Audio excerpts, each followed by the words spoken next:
The world of Euphoria is a vibrant and often terrifying kaleidoscope of teenage life, and at the center of its swirling chaos stands Maddy Perez, a figure who commands every room she enters.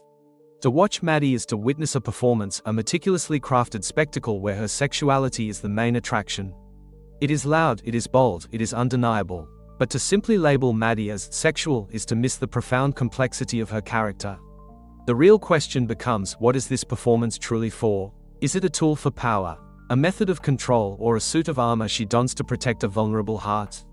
The answer, in the messy reality of Maddy's life, is all of the above, a shifting strategy for survival in a world that constantly tries to define her on its own terms. From the very first episode, Maddy presents her sexuality as a source of immense power. She walks the high school halls with the confidence of a queen, her outfits not just clothing but statements, tiny, sparkling declarations of ownership over her own body and the gaze of others. She understands, intuitively, the social currency that comes with being desired. This is not naive exploration, it is a calculated use of the tools available to her. In an environment where young women are so often objectified, Maddy attempts to reverse the engine. She seeks to do the objectifying herself, setting the terms of how she is seen. Her relationship with Nate Jacobs, the quintessential high school quarterback, is in part a testament to this. Being with Nate, a symbol of traditional masculine power, elevates her status. She is the girl who won the most coveted boy, and her performance of a sexy, confident girlfriend reinforces that position.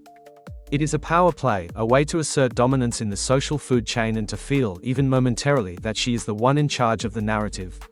Her sexuality, in this light, is a weapon she wields to carve out a space of respect, or at least fear, amongst her peers. However, this pursuit of power becomes deeply entangled with a desperate need for control, especially within the toxic cycle of her relationship with Nate.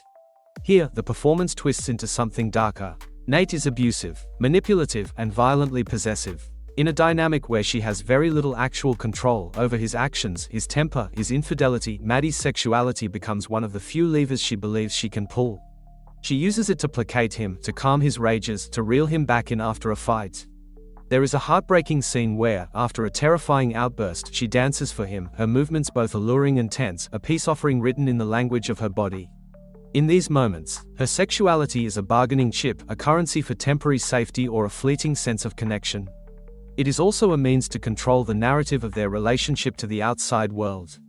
By maintaining the image of the perfect, hot, powerful couple on social media and in the hallways, she tries to control what people think, to hide the bruises and the fear under a gloss of glitter and allure.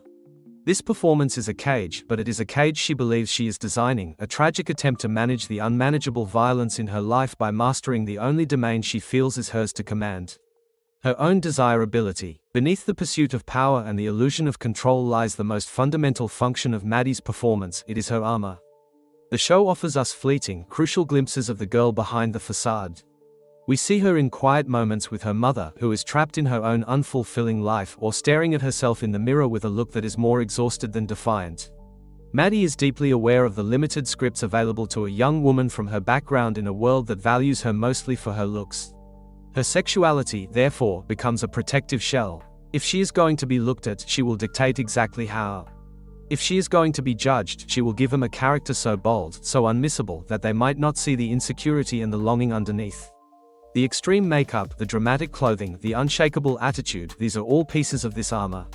They are a deflection. By being aggressively, performatively sexual, she hopes to shield her more tender self from rejection, from pity, from being overlooked, or from being truly known and potentially abandoned. It is a defense mechanism forged in the fires of a chaotic home life and a brutally competitive social scene. The armor says, "I am untouchable," precisely because the girl inside feels so vulnerable. The fascinating and painful evolution of Maddy's character comes as this armor begins to crack. Her experiences, the abuse from Nate, the trauma of being strangled, the betrayal of the cassette tape, and the complicated friendship with Cassie, force her to confront the limitations of her own performance.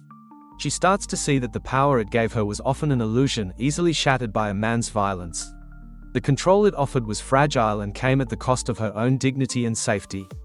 The armor, while stylish, was not impenetrable. We see her in the second season and beyond beginning to shed some of these layers, not abandoning her bold aesthetic entirely, but pairing it with moments of startling vulnerability and a growing, steely resolve that is less about being desired and more about being respected. Her pursuit of justice, however flawed, regarding the tape shows a shift.